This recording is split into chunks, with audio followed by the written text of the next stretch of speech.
Good morning বন্ধুরা। তো দেখো সকালে ঘুম থেকে উঠে ঝাড় দিয়ে এবার ঘর মুছছি শ্যাম্পু দিয়ে। ঘরটা পরিষ্কার হয় এবং মসৃণ হয়, খসখসে থাকে না। ভালো করে মুছে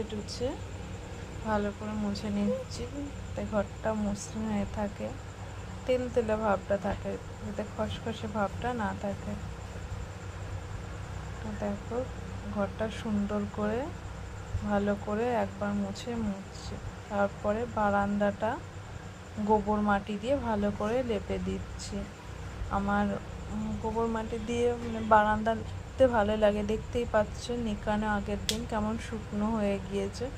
তো এটাও যখন রোদ পড়বে, বেলা হবে, শুকিয়ে যাবে, তখন দেখতে অনেক সুন্দর লাগবে। ভালো করে চারিপাশটা নিকাচ্ছি। দেখো নিকাতে আমার খুব ভালো লাগে। তো তোমার দাদা ভাই কাজে যাবে, ওর জন্য সকালে ঘুম থেকে উঠে গ্যাসটা ভালো করে পরিষ্কার করে নিচ্ছি। গ্যাসের নিচে যে সামসেটটা আছে ওটাও মুছে নিচ্ছি। এবার যে বাকি গোলা মাটিটা ছিল সেটা হচ্ছে ওই উঠোনটাকে লেপে নিচ্ছি। দেখতে পাচ্ছ লম্বা হয়ে যে উঠোনটা, ওই উঠোনটাকে লেপে নিচ্ছি।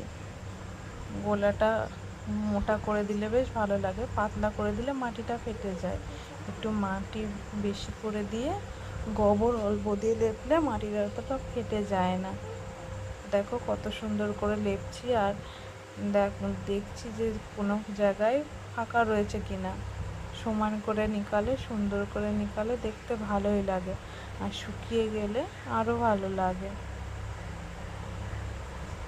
তো দেখো ভালো করে নিকাচ্ছি, নিকানো হয়ে গেছে। দেখো কত সুন্দর লাগছে, মনে হয় তোমাদেরও ভালো লাগছে বন্ধুরা। দেখো আমার নিকানোটা।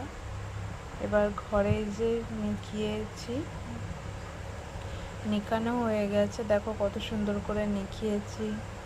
তারপরে যে বাসন মেজে যে সবজিগুলো কাটবো তো রেখেছি। এই যে বটিটা নিলাম।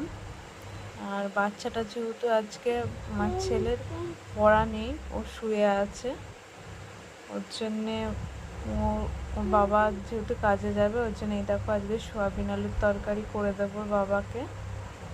করে দিয়ে আমি খেয়ে আর ছেলেকে খাইয়ে, যে মশলাটা যেহেতু করতে হবে, একটু আজকে দেরি হয়ে গেছে যেহেতু এটা আমার প্রথম ব্লগ, তার জন্য মিক্সারে মশলা করলাম, না হলে আমি শিলেই করি।